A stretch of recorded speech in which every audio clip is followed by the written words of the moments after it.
Bonsoir à toutes et à tous et soyez les bienvenus dans ce journal dont voici le sommaire.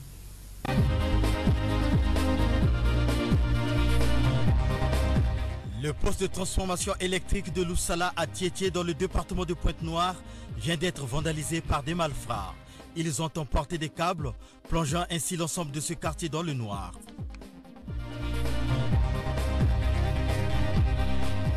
Et puis évaluer le travail déjà abattu et proposer des stratégies pour la prochaine réunion, c'est parmi les objectifs des recommandations issues de la dernière rencontre du comité de coordination inter-agence présenté ce mardi au ministre de la Santé et de la Population. Enfin, Brazzaville abrite le séminaire international de l'investisseur CEMAC 2024. Ces assises rassemblent en grande majorité des jeunes étudiants. Tous les détails dans ce journal.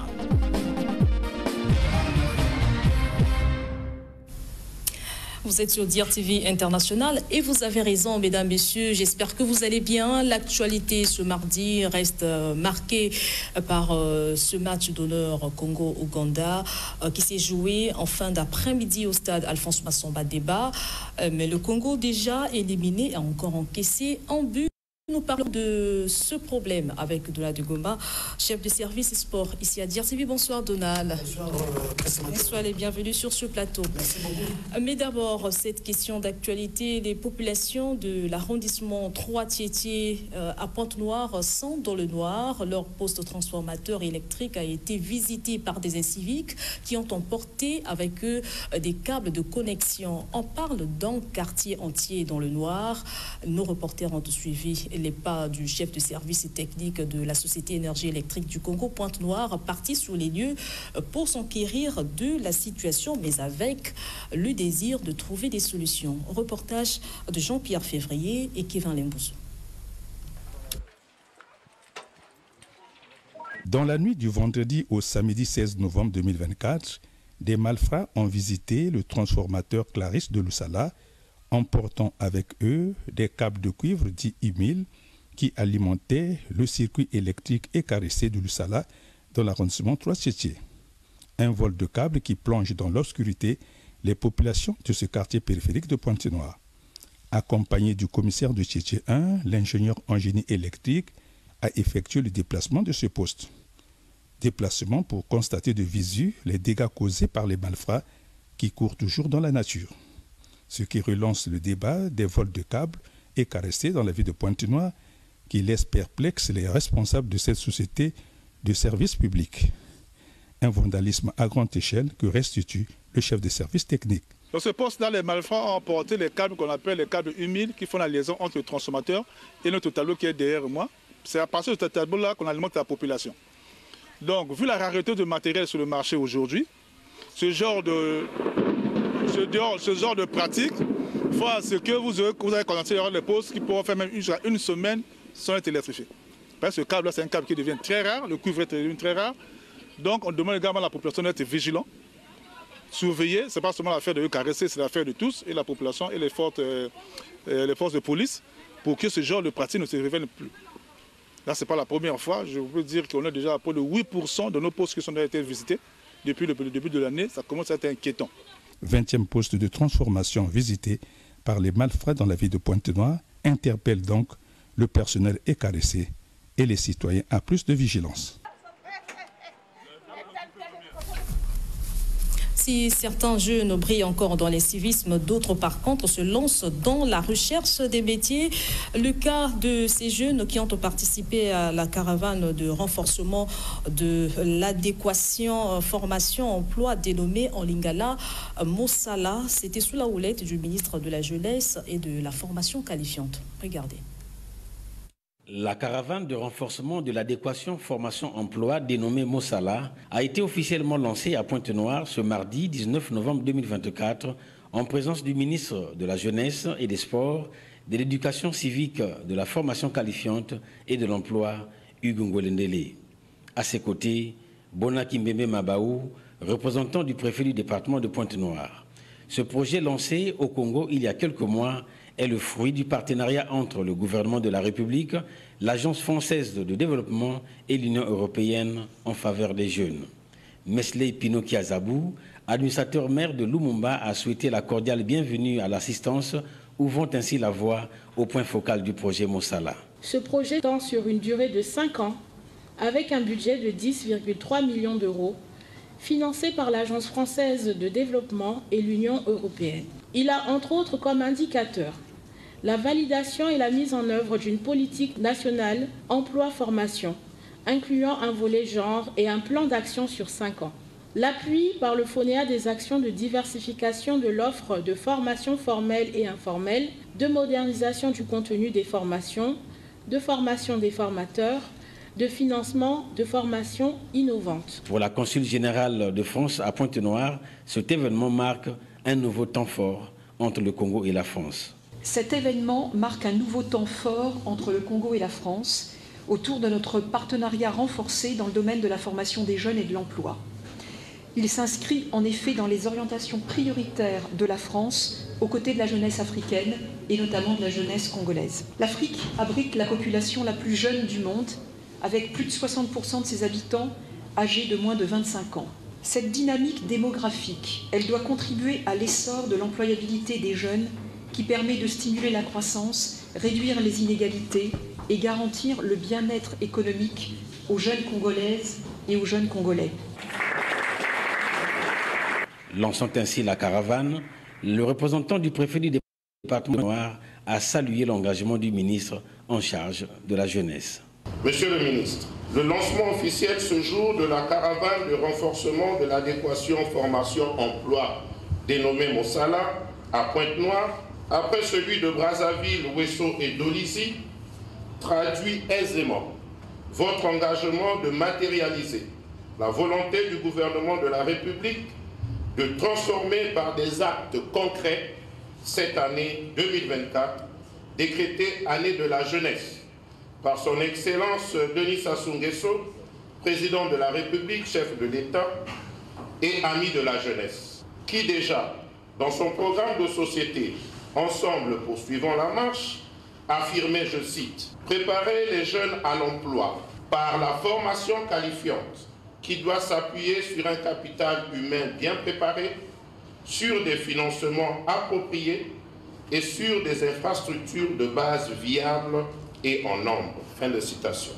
Au nom de Monsieur le Préfet du département de Pointe-Noire, Alexandre Honoré Paca, je déclare lancer officiellement la caravane de renforcement de l'adéquation formation-emploi dénommée Mosala dans le département de Pointe-Noire. Je vous remercie. La visite des stands a marqué le clou de cette cérémonie.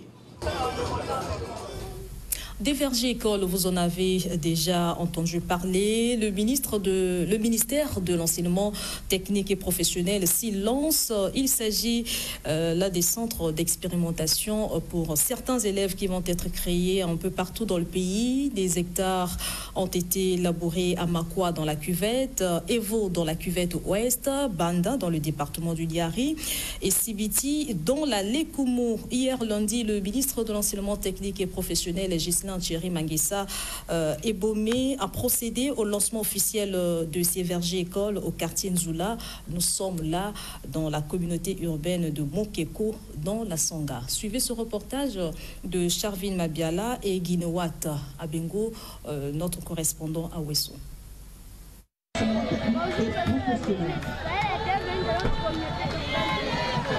Ghislain Thierry Mangessa Ebomé à Mokeko dans le département de la Sangha.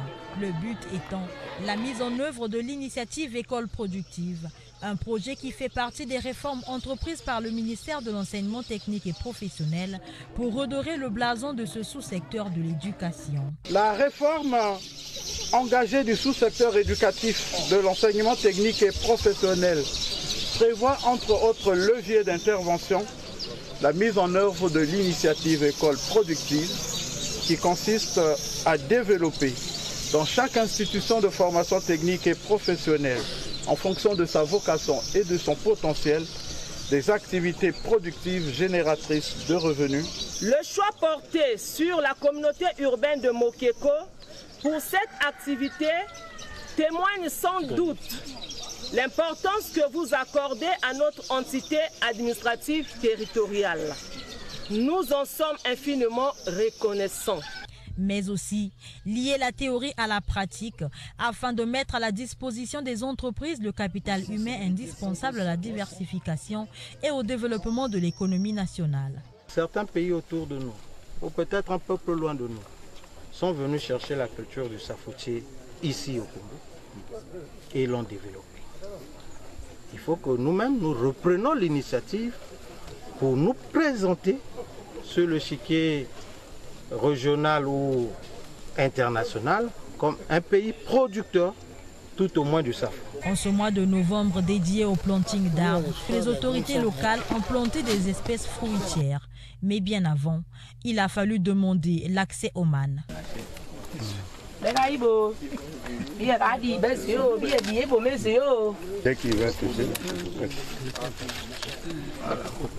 Oui, le ministre donne le temps pour que chacun accomplisse cet acte salvateur de planting.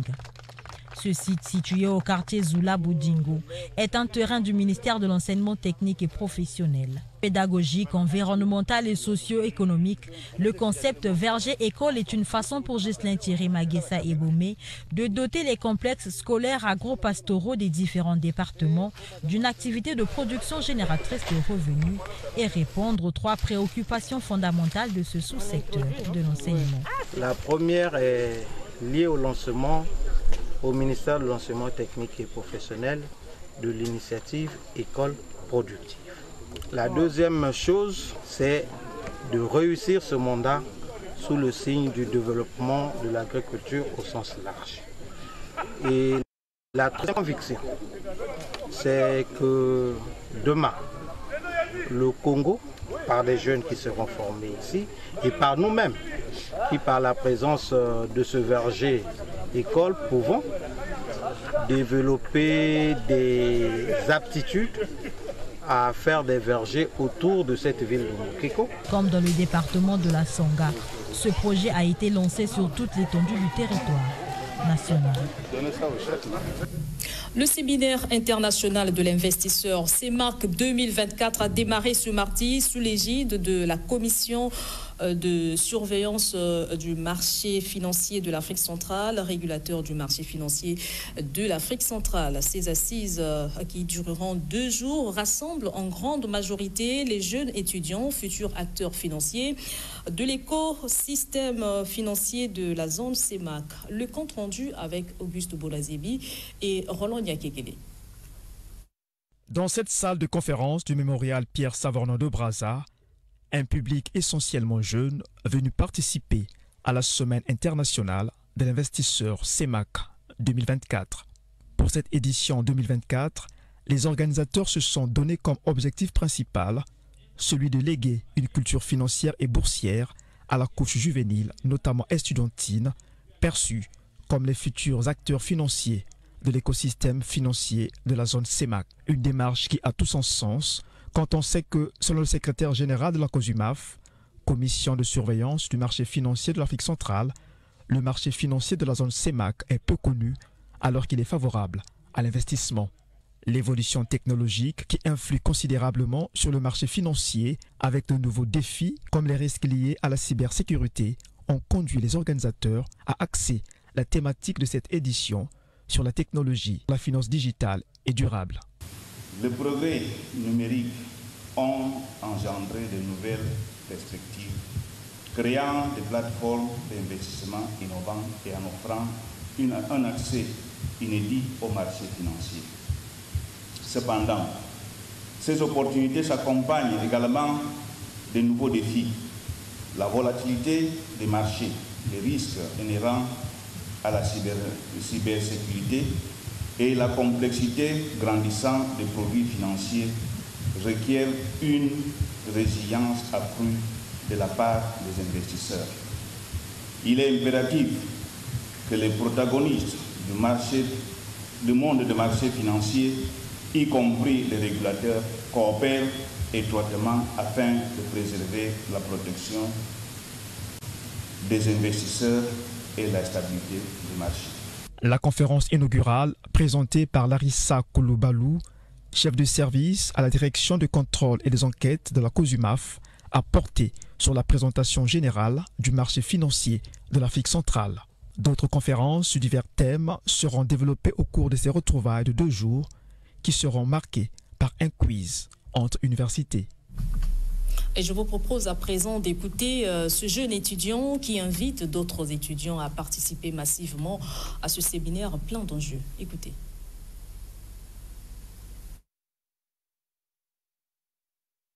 C'est déjà tout d'abord important, bien que ce n'est pas mon domaine d'études, mais c'est aussi important pour découvrir de nouvelles choses.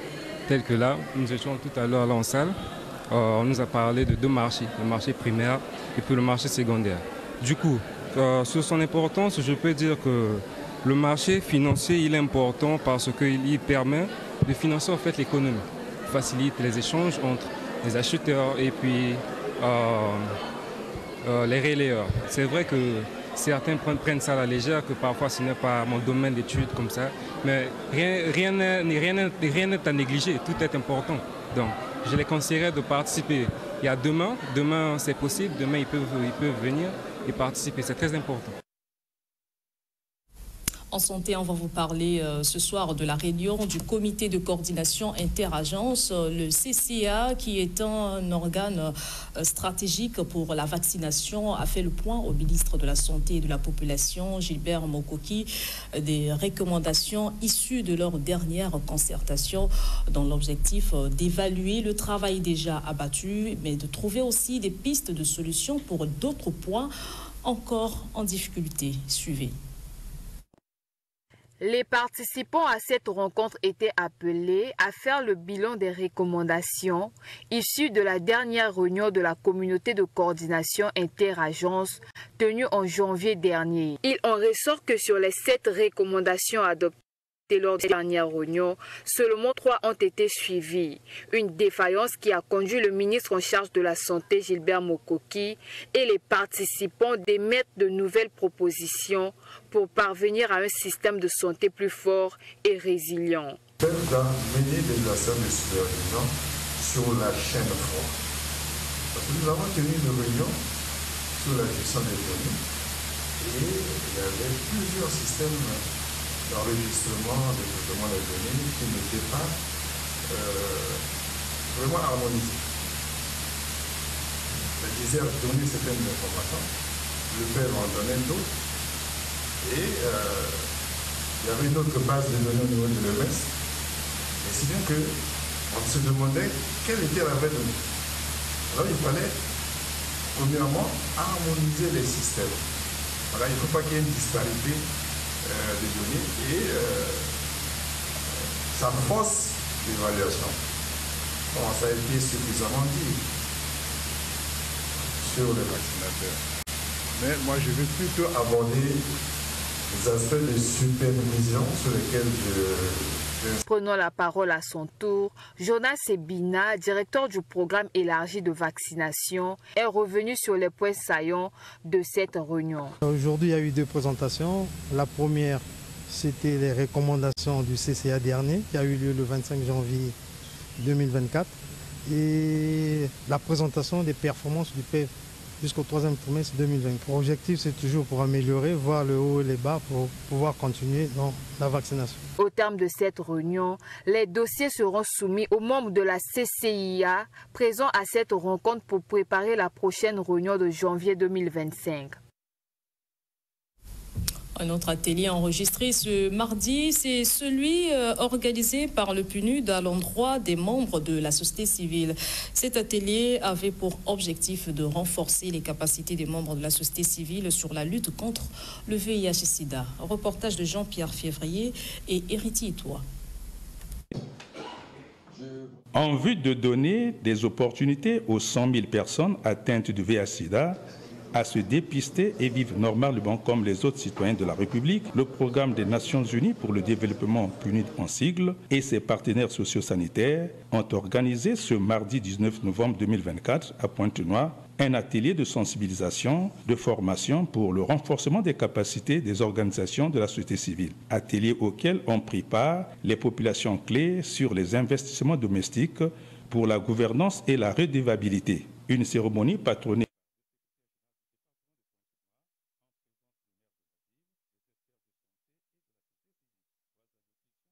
retenu l'attention de l'auditoire sur la problématique du VIH-Sida, dans le mot de bienvenue du maire de la ville de Pointe-Noire, Evelyne Tshisekedi. Hugues Traoré, conseiller technique principal santé, a représenté la représentante résidente du PNUD au Congo. Je garde espoir qu'à l'issue des travaux et grâce aux échanges qui vont avoir lieu au cours de ces prochaines journées, des résultats souhaités seront obtenus, notamment une forte implication du secteur privé dans le financement coordonné du VIH au Congo. Les dispositions de la loi numéro 30/2011 du 3 juin 2011 portant lutte contre le VIH et le sida et protection des droits des personnes vivant avec le VIH et de la loi Mouet-Bara seront intériorisées par les personnes de droit, les forces publiques, la société civile et les services de santé. Les personnes vivant avec le VIH, victimes des violations des droits, ainsi que les survivantes de violences basées sur le genre en raison de leur statut de séropositive dans les départements de Pointe-Noire seront identifiés sur les voies de recours existantes et sur les sanctions prévues contre les auteurs de ces violations. Au nom du préfet Alexandre Honoré Paka, le secrétaire général Jean-Pascal Koumba a ouvert les travaux. Ce séminaire tombe à point nommé car il va combler les insuffisances décriées plus haut.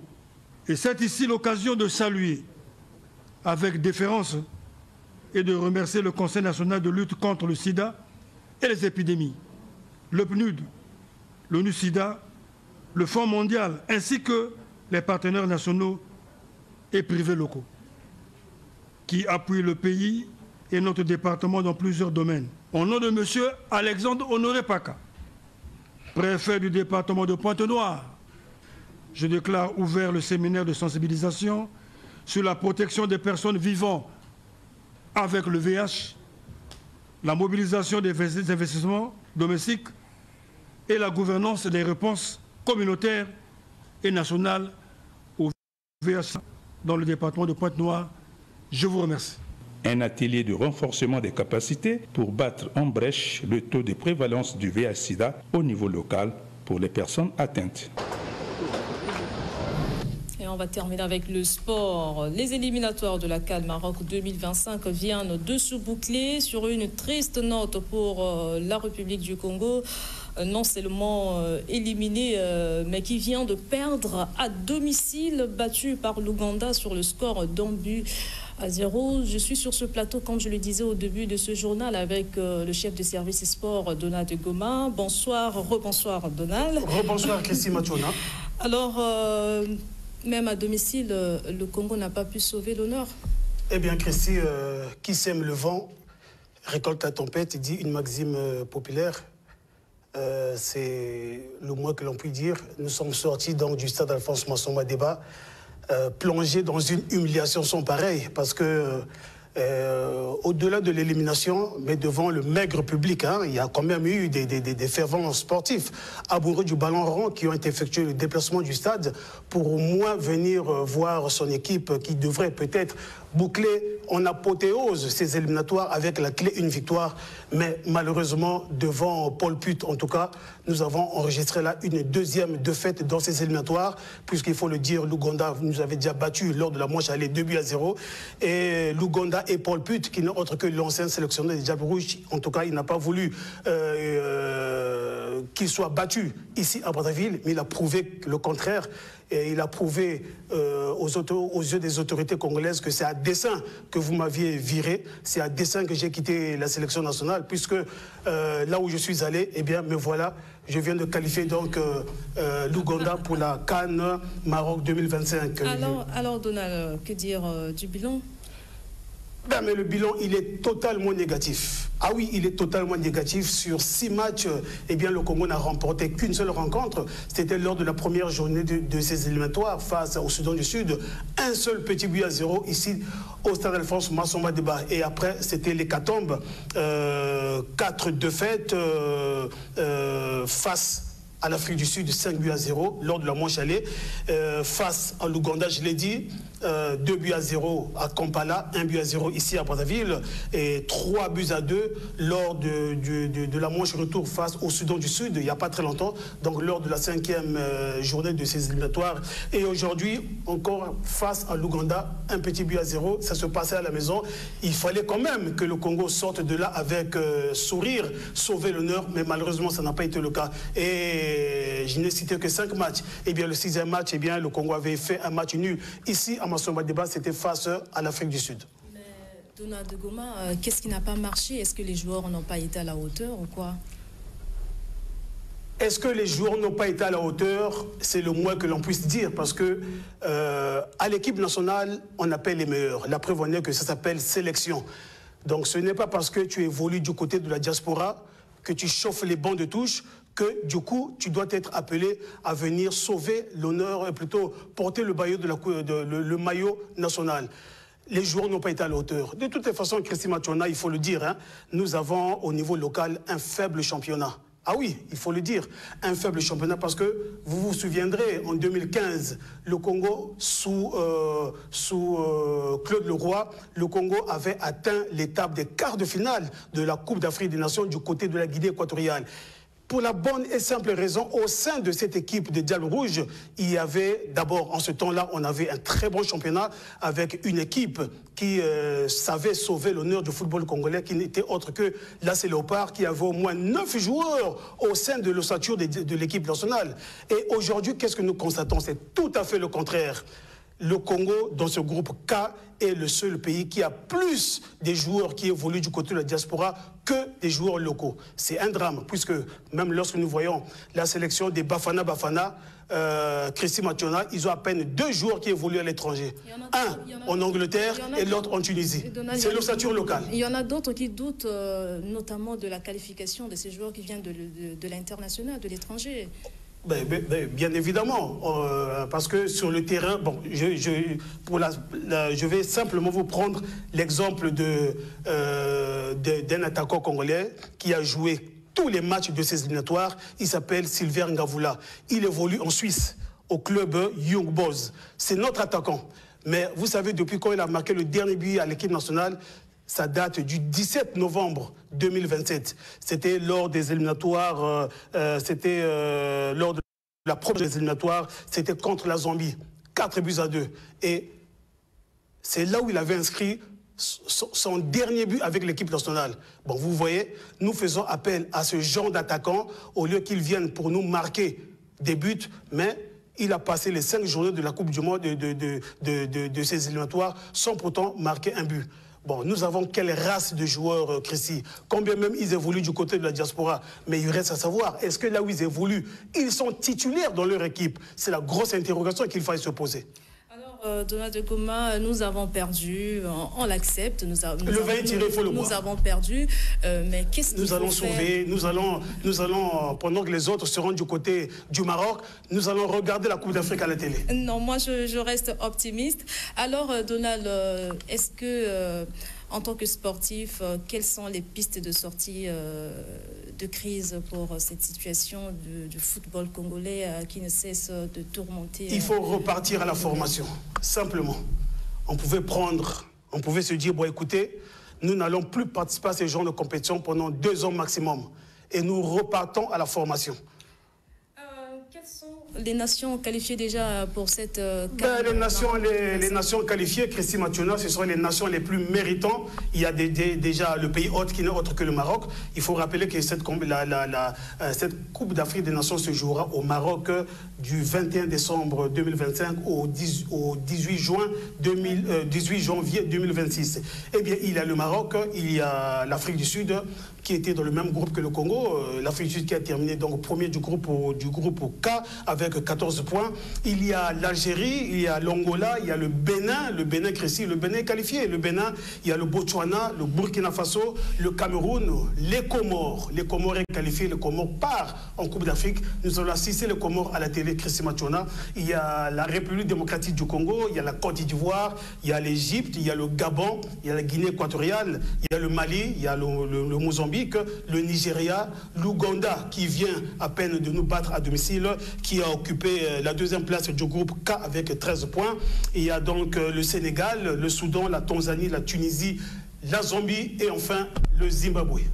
Après cette perte, Donald de Goma, pour terminer, on va prendre cette dernière question. Après cette perte, est-ce que la République du Congo peut encore espérer participer à une si grande compétition? Pourvu qu'on se mette simplement au travail, faisons comme les autres, essayez de regarder les pays qui hier ne nous atteignaient pas à la cheville. Je ne manque pas du respect pour ces pays, mais les pays émergents tels que les Comores, qui va enregistrer sa deuxième Coupe d'Afrique des Nations d'affilée. Il faut simplement travailler. L'espoir est permis qu'un jour, le Congo puisse rebondir, puisse repartir en compétition africaine. Vous imaginez, ça fait très mal au cœur. Depuis 2015, le Congo a participé à la dernière phase finale de Coupe d'Afrique. Et donc, l'année prochaine, en 2025, le Congo sera à sa 10e année de traversée du désert.